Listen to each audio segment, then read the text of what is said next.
दिन मानसी कैंटीन में एक महिला को देखकर चौंक गई। चेहरा बहुत ज़्यादा पहचाना लग रहा था। शायद यही हाल उस अजनबी महिला का भी था। अचानक से मानसी को याद आया और वह उसके पास जाकर बोली, हाय, क्या आपका नाम शीतल है? वह महिला उसे देखते हुए बोली, और तुम मानसी ना? वे दोनों बचपन की सहपाठिन थी। शीतल मानसी को देखती हुई बोली, पर तू यहाँ इस ऑफिस में? तेरे तो बहुत बड़े बड़े ख्याल थे ना, तू तो आईएएस बनने का सोचती थी। मानसी थोड़ा सकुचा कर बोली, हाँ, सपनों में और हकीकत में अंतर होता है। पिताजी को बेटियों के हाथ पीला करने की जल्दी थी, तो उन्होंने मेरी पढ़ाई के महत्व ही नहीं दिया। शुक्रगुजार हूँ अपनी सासू माँ की, उन्होंने शादी के बाद पढ़ने और नौकरी करने की अनुमति दी। अरे अनुमति क्या देना, कमा रही हो तो उनके घर को ही भर रही हो ना, कौन सा खुद के पर्स में रख लेती हो? शीतल बालों को पीछे झटकते हुए बोली, नहीं नहीं, मेरी सासू माँ ऐसी नहीं है, वह मेरी कमाई का एक पैसा भी नहीं लेती हैं। अच्छा चल, अब तू भी यहीं पर नौकरी कर रही है तो किसी दिन मिलकर बैठते हैं और बहुत सारी बातें करते हैं। ऐसी क्या मानसी कैंटीन से अपने डिपार्टमेंट में वापस आ गई। 2-3 दिन के बाद एक दिन लंच टाइम में शीतल मानसी को ढूंढती हुई उसके डिपार्टमेंट में आई और बोली, चल ना कैंटीन में जाकर खाना खाते हैं। शीतल को देखकर मानसी खुश हो गई। बचपन में भले ही वे दोस्त नहीं थे, पर साथ पढ़ने वालों को देखकर उनसे आने वाले अपने शहर स्कूल बचपन की शोधी खुशबू से अपनेपन एहसास तो होता ही है। मानसी बोली, मैं तो टिफिन लाई, आजा तू भी साथ में ही खा लेते हैं। टिफिन में रखे गर्मा गर्म उत्पम चटनी सांभर को देखकर तो शीतल बोल पड़ी, हे भगवान, यह सब बनाने के लिए तुझे कितनी सुबह उठना पड़ा होगा। मुझसे तो यह सब होता ही नहीं है। कितने दिन हो गए हैं ऐसा घर का गर्म नाश्ता किए हुए। मैं तो कुछ बनाती ही नहीं हूँ। सुबह काम करके आओ, शाम को जाकर फिर काम करो। ना बाबा, मुझसे तो नहीं हो पाता। तू कैसे सुबह सुबह इतना सब गर्म नाश्ता बना लेती है? मानसी ने बोला, मैंने नहीं, मेरी सासू माँ ने बनाया है। सुबह का नाश्ता मुझे वही बना कर देती हैं। यह सुनकर शीतल की तो आंखें चौड़ी हो गई, पर फिर मुंह बनाकर बोली, अरे बिचारी, तुम सासू के साथ रहती हो तब तो तुम्हें बहुत काम करना पड़ता होगा और अपने मन का भी कुछ कर भी नहीं पाती होगी। ना अपने मन का खाना, ना पहनना, हर वक्त साथ से दबकर रहना। मानसी उसे नकारते हुए बोली, नहीं, ऐसा कुछ नहीं है। मेरी सासू माँ तो मुझे शाम को भी रसोई में जाने नहीं देती हैं। कहती है, थक कर आई हो, जाओ पहले थोड़ा समय मानवी बेटी के साथ खेलो, थोड़ा समय मानव पति के साथ बिताओ। अभी मेरे हाथ पैर चल रहे हैं और तुम्हारी खेलने खाने की उम्र है। काम करने को जिंदगी पड़ी है। सच में मेरी सासू माँ तो बहुत ही अच्छी है। सच कहूँ तो मम्मी से भी अच्छी है। यहाँ तक कि उन्होंने तो शादी में दहेज भी नहीं लिया था। हे भगवान, मानसी तू कहाँ फंस गई है? तेरी शादी को कितना समय हुआ है? कहीं ऐसा तो नहीं है कि तेरे पति में खानदान में कुछ खोट हो? शीतल चिंतित होते हुए बोली। मानसी थोड़ा झुंझुला कर बोली, कैसा खोट?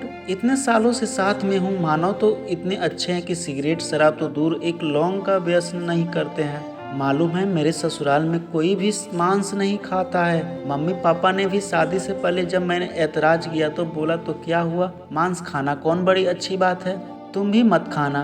पर सासू माँ ने कहा, तुम्हें मांस पसंद है तो बाहर जाकर खा सकती हो, घर पर ही बनाना हो तो ऊपर छत वाले चौके में मैं सारा इंतजाम करवा दूंगी। हाँ, तो इससे अच्छी नहीं समझदार सास कहते हैं। इन्हें मालूम था कि मना करेगी तो शायद तुम नहीं मानोगी, ऐसे उनके एहसान के नीचे दबकर शायद खाना छोड़ दोगी। सच कह रही हूँ ना मैं। अब तूने खाना छोड़ दिया है ना? शीतल ने गंभीरता से कहा।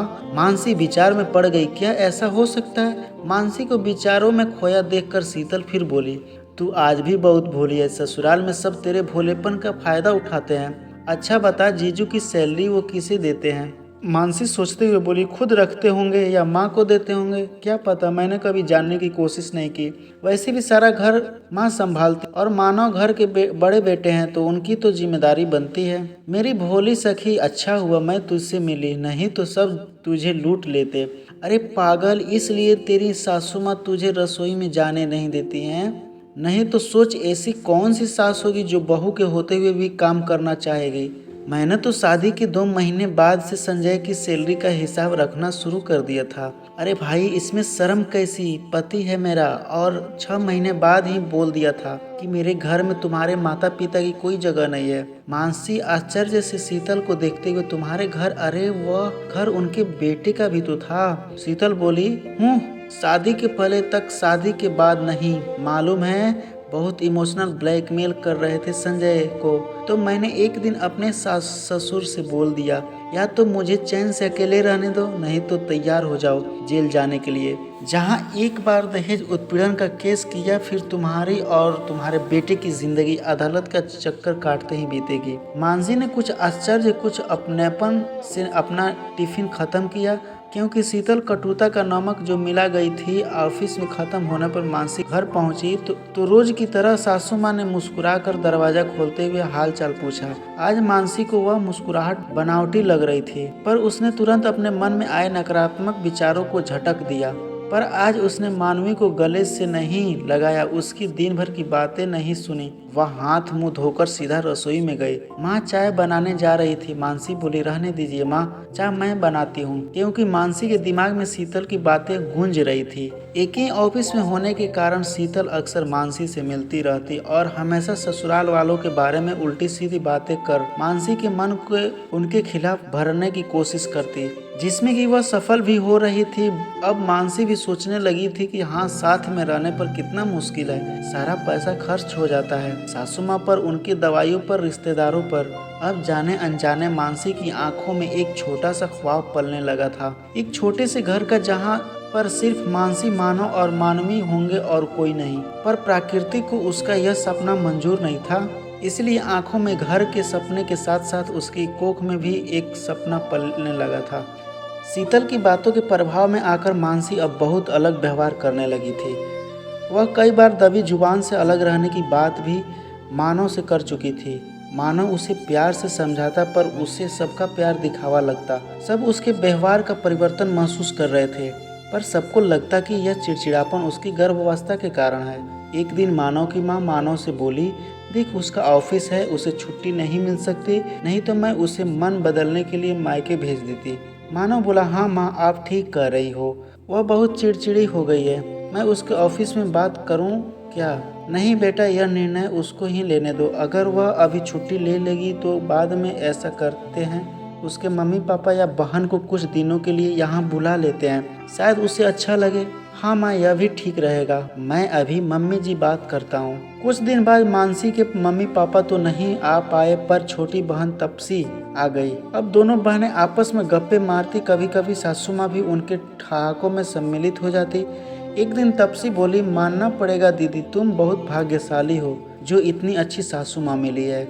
मानसी मुंह बनाकर बोली, तू भी ना इनके बहकावे में आ गई, कोई अच्छी वच्छी नहीं है, सब नाटक है, बेटे को काबू में करके रखने के लिए, इसलिए तो दहेज नहीं लिया कि बहू एहसान तले दबी रहे। इतना कहकर मानसी तो वहाँ से हट गई, पर तापसी सोचने लगी, इतने सालों में सासू माँ की, ससुराल की, जीजू की इतनी तारीफें करने वाली मेरी दीदी को यह क्या हो गया? यह सारी बातें जो उसने कही वह उसकी नहीं लगती है। तापसी ने मन में कुछ सोचा। वह छोटी जरूर थी पर समझदार चालाक थी। उसने सोचा, अभी अगर वह मानसी को कुछ समझाने गई तो मानसी उसे भी अपना दुश्मन समझ बैठेगी। पहले पता लगाना पड़ेगा कि मानसी को ससुराल वालों के खिलाफ भड़का कौन रहा है। रात तो जब तीनों, मतलब मानसी, तापसी और मानवी सोने जा रहे थे, हाँ भाई, साली साहिबा आई हैं, तो मानव दूसरे कमरे में सोता है, तो मानवी की कहानी सुनाने की जिद पर तापसी बोली, चलो आज मैं तुम्हें कहानी सुनाती हूँ। फिर मानसी को देखते हुए पूछा, दीदू, क्या आपने मानवी को धान और सत्तू वाली कहानी सुनाई है जो हमें मासी सुनाती थी? मासी किंचित रोष में बोली, मैंने कोई कहानी नहीं सुनाई, ये तो इसकी दादी ने ही कहानी सुनाकर इसकी आदतें खराब की है। तापसी बहुत कुछ कहना चाहती थी पर चुप रह गई। गर्म तवे पर पानी डालने से फायदा नहीं, पहले आग बुझानी पड़ेगी। वो मानवी को अपनी तरफ खींचकर बाहों में समेटकर कहानी सुनाने लगी। मालूम है गुड़िया, बहुत समय पहले की बात है, तब ना तो यातायात के साधन थे, ना ही आजकल की तरह दुकानें और होटल। तब लोग पैदल की यात्रा करते थे, क्योंकि घोड़ा आदि जानवर भी सिर्फ अमीरों के पास होते थे। तो लोग यात्रा पर जाते समय थोड़ा खाना या दूर की यात्रा के लिए सत्तू बांध लेते थे। मासी, सत्तू मुझे अच्छा लगता है, दादी गुड़ में घोल कर देती है। आम के अचार के साथ मानवी सत्तू की मिठास में खो गई। हाँ गुड़िया, सत्तू नमक के साथ भी खा सकते हैं और गुड़ के साथ भी, और यह पौष्टिक भी होता है और बनाना भी आसान होता है ना मासी? तापसी के मानवी को चूमते हुए कहा, अरे वाह, मेरी गुड़िया तो बहुत समझदार है, हाँ, तो ऐसे ही किसी सफ़र पर दो मुसाफिर एक कुएं पर मिले। एक के पास सत्तू था, एक के पास धान। मासी, धान मतलब जिसको कूट कर चावल निकालते हैं? वह मानवी आंखें बड़ी करते हुए बोली। तापसी बोली, हाँ वही मेरी गुड़िया। अब मानसी भी करवट बदलकर उन लोगों की बातों और कहानी का आनंद ले रहे थे। भाई जो भी हो, बचपन की कहानियां हर उम्र में मन को गुदगुदा जाती है। तापसी ने कहानी को आगे बढ़ाते हुए बोला, जिस राहगीर के पास धान था उसने देखा सामने वाले के पास तो सत्तू है। उसने चालाकी करते हुए कहा, सत्तू लपेट टट्टू, कब सना कब खाए कब चला, धान बेचारा कूटा खाए चला। ऐसा उसने 3 बार कहा। तो जिसके पास सत्तू था वो उसके कहने में आ गया। उसको भी लगा, सत्तू लपेट टट्टू, कब सना कब खाए कब चला, धान बेचारा कूटा खाए चला। उसने विनती करते हुए धान वाले राहगीर से उसका धान ले लिया और अपना सत्तू दे दिया। धान वाले ने भी खूब एहसान जताते हुए अपना धान उसके सत्तू से बदल लिया और अपनी चालाकी पर मुस्कुराते हुए वहां से चला गया। थोड़ी दूर जाकर उसने सत्तू साना खाया और अपनी मंजिल की ओर बढ़ गया। वही धान पकड़े दूसरा राहगीर अभी तक समझ नहीं पाया था कि दूसरा राहगीर उसे ठग कर चला गया है। मानवी बोली, मासी वह सत्तू वाला राहगीर बिल्कुल बुद्धू था क्या? वह धान को कूटकर कब चावल निकालेगा, कब पकाएगा तो कब खाएगा। तापसी बोली, बुद्धू तो नहीं था पर बुद्धू ही कहलाएगा अगर कोई ऐसे किसी की बातों में आ जाएगा। मानवी बोली, मासी ऐसा नहीं होता है, कोई भी इतना बुद्धू नहीं होता कि बिना सोचे बेचारे किसी की बातों में आ जाए। तापसी बोली, गुड़िया अभी आप छोटे हो, दुनिया ऐसे लोगों से भरी पड़ी है, आप समझ भी नहीं पाते। कब ये अपनी मीठी मीठी बातों से आपके दिमाग पर काबू कर लेते हैं। फिर मानवी की ओर देखकर बोली, दीदू जग रहे हो या सो गए हो? वो गाना याद है जो मम्मी बचपन में सुनाती थी? इतना कहकर वो गाने लगी, मीठी मीठी बातों से बचाना जरा, दुनिया के लोगों में है जादू भरा। मानवी भी साथ में गाने लगी, मासी पूरा गाना सुनाओ ना। नहीं गुड़िया, अभी सो जाओ, सुबह स्कूल जाना है ना। पूरा गाना कल स्कूल से आकर नानी से फोन पर सुन लेना। तापसी और मानवी तो सो गई, पर मानसी की आंखों में नींद नहीं थी। वह मानो बचपन में पहुंच गई थी। उसके कानों में बार बार सिर्फ यही गाना गूंज रहा था, दुनिया के लोगों में है जादू भरा। दूसरे दिन शाम को जब मानसी ऑफिस से घर आई तो चाय वगैरह पीने के बाद तापसी बोली, दीदी आप मुझे कहीं घूमने नहीं ले गए? इस बार मानसी बोली, इतने सालों से तो हर बार घूमती है, अब कुछ बचा भी है तेरे लिए? ठीक है, कल छुट्टी है, कल मॉल चलेंगे। क्या दीदू, मॉल तो मैं वहाँ पर भी घूम लेती हूँ। आपने बताया था ना आपकी बचपन की कोई दोस्त यहाँ आपको मिली है, वह कई बार यहाँ घर पर भी आ चुकी है, चलो ना मुझे उससे मिलवाओ ना। तापसी ठुकनते हुए लाड से बोली, ठीक है तो उसे कल घर पर बुला लेती हूँ। मानसी खुशी से बोली। तापसी बोली, दीदू मुझे घूमना है, आप उनको क्यों बुलाओगे, चलो ना हम जाकर उनको सरप्राइज देते हैं। मानसी बोली, हाँ यह भी ठीक रहेगा, वैसे भी वह कई बार मुझे अपने घर आने के लिए कह चुकी है, उसे अच्छा लगेगा। वास्तव में तापसी ने कुछ दिनों में विचार करके यह निष्कर्ष निकाला था कि जब से दीदू ने अपनी सहेली के बारे में बताया था उसके बाद से दीदू का व्यवहार बदल रहा है। दूसरे दिन दोपहर को खाना खाने के बाद मानवी, मानसी और तापसी तीनों ही कार में शीतल के घर के लिए निकल गए। रास्ते में उन्होंने शीतल की बेटी के लिए उपहार और चॉकलेट भी ली थी। शीतल के घर पहुंचते उन्होंने लगभग 3 बजे गए थे। मानसी थोड़ा नाराज हो रही थी कि मुझे शीतल को फोन करके बताने तो दे कि हम आ रहे हैं, कहीं वो घर पर नहीं हुई तो क्या हम इंतजार कर लेंगे। पर सोचो उनको आपको सरप्राइज कितना अच्छा लगेगा। शीतल के फ्लैट के बाहर पहुंचकर जब उन्होंने घंटी बजाई तो अंदर से आवाज आई, श्वेता दरवाजे पर देख कौन है। मम्मा मैं टीवी देख रही हूँ, आप खुद देख लो ना। मानसी का मन किया कि वह मानवी के कान ढक दे। बड़बड़ बड़बड़ करती हुई शीतल की आवाज बाहर तक आ रही थी। दरवाजा खोलते हुए भी वह कुछ बोलने जा रही थी पर मानसी को देखकर जबरन मुस्कुराते हुए बोली, अरे तुम फोन कर दिया होता तो मैं आ जाती, ऐसी हालात में तुम क्यों परेशान हुई। उसकी बातों से खुश होकर मानसी बोली, तू मेरा कितना ख्याल रखती है, पर ये तापसी मेरी छोटी बहन आई हुई है ना, ये तुमसे मिलना चाहती थी।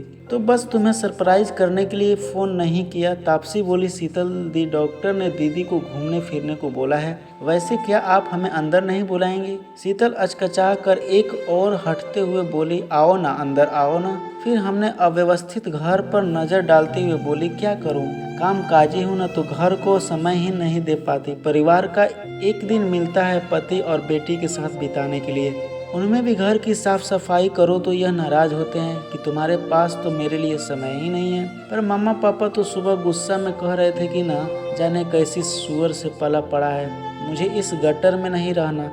चुप कर, पता नहीं क्या बेकार की टीवी की बातें सुनकर बोलती रहती है। चल आंटी को हेलो बोल और अपने कमरे में जा। सुन, मानवी को भी ले जा, इसके साथ खेल। मानवी बोली, अरे तो कोई बात नहीं, तुझसे मिलने आए हैं, तेरे घर से नहीं। तब से मानवी ने आगे बढ़कर शीतल के पैर छू लिए। शीतल फिर नाक सिकोड़ती हुई बोली, हमारी श्वेता तो इंग्लिश मीडियम से पढ़ी है, उसे यह सब मैंने नहीं सिखाया। Shweta say hello to aunty. Shweta aunty को हेलो बोलो। पर श्वेता टस से मस न हुई। आखिर मानसी बोली, हेलो श्वेता, मैं तुम्हारी मम्मा की दोस्त हूँ, ये देखो तुम्हारे लिए गिफ्ट लाई हूँ। एकदम से बंदर की तरह उछलते हुए मानसी के हाथों से उपहार खींचकर वह अंदर भाग गई। शीतल चिल्लाती रह गई, say thank you to aunty. Aunty को धन्यवाद बोलो। Take this girl with you, show her your toys. इस लड़की को अपने साथ ले जाओ, अपने खिलौने दिखाओ। No I don't want to you share. नहीं, मुझे साझा नहीं करने। शीतल बहुत घमंड से बोली, अकेली है ना, बहुत लाड प्यार से पाला है, इसलिए किसी की बात नहीं सुनती ही नहीं। थोड़ी देर वहाँ बैठने के बाद न जाने क्यों मानसी का मन उचटने लगा। वह शीतल से बहाना बनाकर कि उन्हें डॉक्टर के पास भी जाना है रेगुलर चेकअप के लिए, वह वहां से बगैर कुछ चाय कॉफी पानी के उठ गए। शीतल ने रोकने की कोशिश भी नहीं की। कार तापसी ने एक पार्क के आगे रोक दी। मानसी ने कुछ भी सवाल नहीं पूछा, वह अपने भीतर के सवालों में जूझ रही। मानवी तो पार्क में आकर खुश हो गई। तापसी ने ठंडे पानी की एक बोतल और 3 आइसक्रीम ली। वह दोनों वहीं पड़ी बेंच पर बैठकर खाने लगी। मानवी खाकर झूला झूलने चली गई। मानसी ने दूर क्षितिज को देखते हुए बोला, तू जानबूझकर मुझे शीतल के घर ले गई थी ना? तापसी आइसक्रीम खाते हुए हैरानी से उसे देखती हुई बोली, हाँ तो मैं ही तो आपको आने के लिए बोली थी, क्या हुआ? क्या आपको उनके घर आना अच्छा नहीं लगा? नहीं, मानसी सिर हिलाते हुए बोली, शीतल ने मुझे जो तस्वीर दिखाई थी अकेले घर की मौज मस्ती की, वह तस्वीर इस घर से बिल्कुल अलग है। दीदू, यह आपकी दोस्त नहीं, कलयुग की मंत्रा है। यह न इतनी महीन काटते हैं कि सामने वाला संभल भी नहीं पाता। अभी कैसे वह रोना रो रही थी, अकेले रहने का और सारा काम खुद न कर पाने का, और कैसे आपको सिखाना शुरू कर दिया था कि संयुक्त परिवार में कितनी मुश्किलें हैं। हाँ तापसी, मैं उसके बहकावे में आ गई थी। यह मेरा घर जहाँ मेरी ससुमा ने मुझे राजकुमारी का दर्जा दिया, तेरे जीजू जिन्होंने मुझे रानी बनाकर रखा, यह मेरा खुशियों से भरा हंसता खेलता साम्राज्य जिसको मैं उसके बहकावे में आकर अपने हाथों से आग जलाने जा रही थी। मानसी रोते हुए बोली, छोटी, क्या मिल जाता उस शीतल को मेरा साम्राज्य नष्ट करके? मंथरा को तो फिर भी लालच था कि वह राजमाता की नौकरानी कहलाएगी, पर शीतल उसे किस बात का लालच था? मैंने तो कभी उसका बुरा नहीं चाहा। भगवान का शुक्र है कि तू आ गई है और तूने मुझे उसके चंगुल से निकाल लिया। दीदू, मैंने कुछ नहीं किया, आपको खुद से इस बात का एहसास हुआ, और अब वचन दो आप किसी की मीठी बनावटी बातों में नहीं आओगी। थोड़ी देर बाद मानसी अपनी सासू माँ के गले से लगकर रो रही थी। उसने सारी बातें अपनी सासू माँ को बता दी थी। मानसी ने मानव से भी अपने व्यवहार के लिए क्षमा मांगी। वह रोते हुए उन दोनों से बोली, अब आप दोनों मुझसे उतना प्यार नहीं करोगे न? सासू माँ उसे गले लगाते हुए बोली, तू हमेशा मेरी बेटी थी और रहेगी, और मैं दादी, तुम तीनों मेरे कलेजे का टुकड़ा हो। और मैं? तापसी ने पूछा। तू तो परी है जिसने एक दुष्ट चुड़ैल के हाथों से मेरी खुशियों का साम्राज्य उजड़ने से बचा लिया। आपके आसपास भी यह मंथराएं होंगी। आप भी अपने खुशियों के साम्राज्य की पहरेदारी ध्यान से करना और गुनगुनाते रहिएगा, मीठी मीठी बातों से बचना जरा। दोस्तों, मैं आशा करता हूँ इस कहानी से आपको सीखने को ज़रूर मिला होगा। अगर अच्छी लगी होगी तो प्लीज़ चैनल को लाइक और सब्सक्राइब, वीडियो को शेयर ज़रूर करें।